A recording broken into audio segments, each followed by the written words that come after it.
సమ్మేళనం అనమాట. అలాంటప్పుడు ఏం చేయాలి? ఎవరి కల్చర్ వాళ్ళు, ఎవరి హిస్టరీ వాళ్ళు, ఎవరి యొక్క లాంగ్వేజ్ వాళ్ళు, ఎవరి యొక్క హ్యాబిట్స్ వాళ్ళు డిఫరెన్స్. ఇంత డిఫరెన్స్ ఉన్నప్పుడు మనకి ఎలా ఉంటుంది? ఎంతో సిస్టమేటిక్గా మనం ఉండాలి. అట్లా ఇండియన్ కల్చర్ సంబంధించి మనకి ఇట్లాంటి విషయాలు మనం ఉండాలంటే ఎలాంటి రూల్స్ మనం తయారు చేసుకోవాలి, ఎవరినెవరు ఎలా గౌరవించుకోవాలి, ఎవరినెవరు ఎలా మనకి రెస్పాన్సిబిలిటీ తీసుకోవాలి, మనకి ఫ్రీడమ్ ఎంతవరకు ఉంది, మన ఫ్రీడమ్ అంటే ఎంతవరకు మన ఫ్రీడమ్ ఉంది, ఇవన్నీ తెలుసుకోవడానికి మనం రాసుకున్న ఒక సిస్టమే రాజ్యాంగం.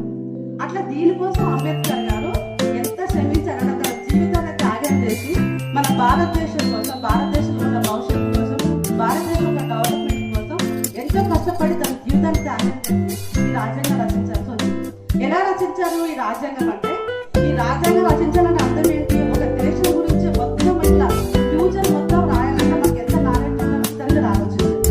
మనం ఎగ్జామ్స్ అప్పుడు జస్ట్ పాస్ కావడానికి కోసం చదవడానికే మనం చాలా అలాంటిది అతను వెళ్ళి ఎక్కడ ఆక్స్ఫర్డ్ యూనివర్సిటీలో వెళ్ళి అక్కడ చదువుకొని అక్కడ ఏముంటే అక్కడ ప్రపంచంలో ఉన్న అన్ని రాజ్యాంగాలు, అన్ని దేశాల యొక్క రాజ్యాంగాలు, వాళ్ళ హిస్టరీ, వాళ్ళ కల్చర్, వాళ్ళ యొక్క దేశంలో ఏమేమి ఉంటాయి మొత్తం బుక్స్ అక్కడ ఉంటాయి. ద సివిలైజేషన్స్ అనమాట, ఓల్డ్ సివిలైజేషన్స్ మొత్తం అక్కడ ఉంటాయి. ఎప్పటి నుంచి ఏ హిస్టరీ, ఎప్పుడైతే ఈ లాంగ్వేజ్ అనేది స్టార్ట్ అయిందో, ఎక్కడైతే మన ఈ పేరు మన దగ్గర ఉందో అప్పటి సంబంధించి మొత్తం బుక్స్ ఆ లైబ్రరీ కొన్ని లక్షల బుక్స్ ఉంటాయి అనమాట. అన్ని బుక్స్లలో ఆక్స్ఫర్డ్ యూనివర్సిటీలో ఉన్న బుక్స్ మొత్తం కూడా చదివిన వాళ్ళలో నాకు తెలిసి ఇద్దరని నేను విన్నా. ఒక కార్ల్ మార్క్స్ గారు, ఇంకొకరు డాక్టర్ బిఆర్ అంబేద్కర్.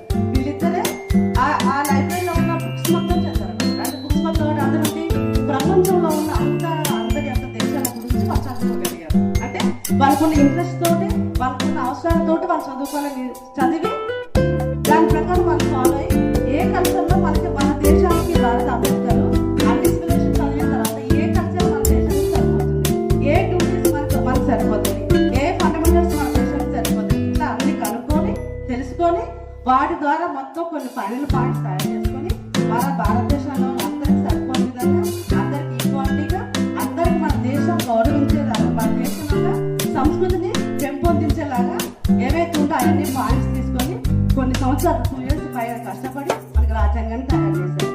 ఆయన చేసిన ఈ రాజ్యాంగ తయారీ విధానం ప్రకారం దేశం మొత్తం కూడా మనం అమలు చేసుకుంటాం. ఎలా అమలు చేసుకుంటున్నాము?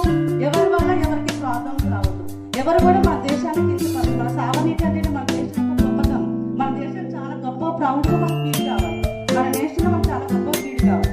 అట్లా ఏ రిలీజ్ కోసం ఏమేమి ఎలాంటి సిస్టమేటిక్ ఉండాలి, ఏ లాంగ్వేజ్కి ఎలాంటి అట్లా మనం మొత్తం గురించి కూడా మన దేశం గురించి, మన దేశం గొప్పతనం గురించి రాజ్యాంగాన్ని రాసి మన ఎవరిలో కూడా ఎలాంటి ఈక్వాలిటీ లేకుండా ఉండకుండా రాసి మనకి ఈ రోజు అమలు చేసి మన దేశం గౌరవించే విధంగా భారత రాజ్యాంగంలో అతిపెద్ద భారత రాజ్యాంగం మనం తయారు చేసి మనకు అందించాలి. ఇవే అవన్నీ ఉండాలంటే ఈ రోజు మనము ఏంటి మన ట్రైబల్ వెల్ఫేర్లో మనం చదువుకుంటున్నాం. అంటే వెల్ఫేర్ అంటే ఏంటి? ఈ దేశంలో ఎవరైతే ఎకనామికల్గా కావచ్చు, పొలిటికల్గా కావచ్చు, సోషల్ పరంగా ఈ మూడింట్లో డెవలప్మెంట్ ఎవరైతే అవుతారో అప్పుడే ఆ ప్రజలు డెవలప్మెంట్ అయినప్పుడు అప్పుడే ఆ దేశం డెవలప్మెంట్ అనేది అర్థం, లేకపోతే కానట్లేదు. అందుకోసం మన ఇందులో ఏముంటాయి? ఫస్ట్ మనం సోషల్గా డెవలప్మెంట్ కావాలి. సోషల్గా మనకి ఏమేమి డ్యూటీస్ ఉంటాయి, సోషల్గా మనకి ఏమేమి రైట్స్ మనకు ఉంటాయి, వ్యక్తులు మనం ఎన్నుకోవాలంటే వాళ్ళకి ఏమేమి క్వాలిఫికేషన్స్ ఉండాలి, వాళ్ళకి ఏమేమి రైట్స్ మనకు ఉండాలి, ఏమేమి ఉంటేనే వాళ్ళని ఎలాంటి వాళ్ళు ఎంచుకుంటేనే ఎలా డెవలప్మెంట్ జరుగుతుంది. ఇట్లా సోషల్ పరం. ఎకనామికల్గా మనకి ఏంటంటే ఏ ఏ సిస్టమ్ ఉన్న వాళ్ళకి, అది ఏ వ్యక్తులకి, ఏ క్యాస్ట్ వాళ్ళకి, ఏ రేస్ వాళ్ళకి వాళ్ళకి సిస్టమేటిక్ లైఫ్ ఎలా ఉంది, వాళ్ళ గవర్నమెంట్ ఏమేమి వాళ్ళు చేయాలి, వాళ్ళ ఎకనామికల్ ఎలా సపోర్ట్ చేస్తే వాళ్ళు డెవలప్మెంట్ అవుతారు. అట్లా సపోర్ట్ చేసిన వాటిలోనే వచ్చేది మనకు tribal welfare, minority welfare, social welfare, BC welfare. ఇవన్నీ దేనికోసం అంటే మనకి దేనికోసం అంటే వాళ్ళని అన్ని రంగాల్లో డెవలప్మెంట్ చేయాలి. ఎలా చేయాలా? స్టార్టింగ్ నుంచే 0 to 6 14 years వరకు వాళ్ళకి కంపల్సరీ స్కూల్ ఎన్రోలింగ్ ఉండాలి. That is the rule, that is the right for the every child. అట్లా పెట్టినప్పుడు చదువుకోరు, చైల్డ్ లేబర్కి వెళ్ళటం లేదా పనులకు వెళ్ళటం ఇట్లా వెళ్ళిపోతాం మనం. కానీ ఇప్పుడు గవర్నమెంట్ ఏం చేసింది? Compulsory act for the education for the every child for the 14 years వరకు. తర్వాత అది కాలేజెస్, ఇట్లా ఇవన్నీ రూల్స్. మరి వాళ్ళకి ఫండ్స్ ఏంటి, ఇవన్నీ వాళ్ళకి ఫండ్స్ ఏంటి, వాళ్ళ డెవలప్మెంట్స్ ఏంటి, వాళ్ళకి స్కాలర్షిప్స్ ఏంటి, వాళ్ళకి స్కీమ్స్ ఏంటి, ఇవన్నీ సబ్సిడీస్ ఇవన్నీ ఎందుకు ఇస్తారంటే వాళ్ళు ఎకనామిక్గా డెవలప్మెంట్ అవ్వాలి. అయినప్పుడే వాళ్ళు సోషల్గా డెవలప్మెంట్ అవుతారు. సోషల్గా అయినప్పుడు వాళ్ళకి పొలిటికల్గా ఏదైనా అడగడానికి అవకాశం ఉంటుంది. మనకి నా జిల్లాలో మనం ఎవరేం అడగలేము, ఎవరేమన్నా మనం అట్లే పడాల్సి ఉంటుంది. ఎందుకు మనం పడాలి? మానవులందరూ ఇక్కడ సమానమైన రైట్స్ ఉంటాయి. అవన్నీ మనకి ఎప్పుడు తెలుస్తాయంటే ఇవన్నీ రూల్స్ మనం ఫాలో అయినప్పుడు, ఇవన్నీ మనం తెలుసుకున్నప్పుడు, మనకి మినిమం నాలెడ్జ్ తెలుసుకున్నప్పుడు మనకి ఇవన్నీ అలా కడితే మనం హ్యాపీగా ఈ సమాజంలో జీవించడానికి మనకు అవకాశం ఉంది కాబట్టి మనం ఇవన్నీ తెలుసుకొని హ్యాపీగా జీవించాలి. ఇట్లా మన దేశం యొక్క గొప్పతనాన్ని గురించి, మన దేశం కల్చర్ మొత్తం కూడా గ్రేట్గా గొప్పగా ఉండాలని చెప్పి అతను వాళ్ళు కొన్ని సంవత్సరాలు కష్టపడి కొన్ని వేల బుక్స్ చదివి మన రాజ్యాంగాన్ని ఇంత గొప్పగా ఇంత అందంగా అందరు డెవలప్ అయ్యేలాగా రాశారు. కాబట్టి దీనికోసం మనం డాక్టర్ బిఆర్ అంబేద్కర్ని ఎంతో మంది మన దేశంలో గొప్ప గొప్ప వ్యక్తులు ఉన్నారు. కానీ రాజ్యాంగాన్ని రచించే అధికారం ఒక అవకాశం ఎవరికి వచ్చింది?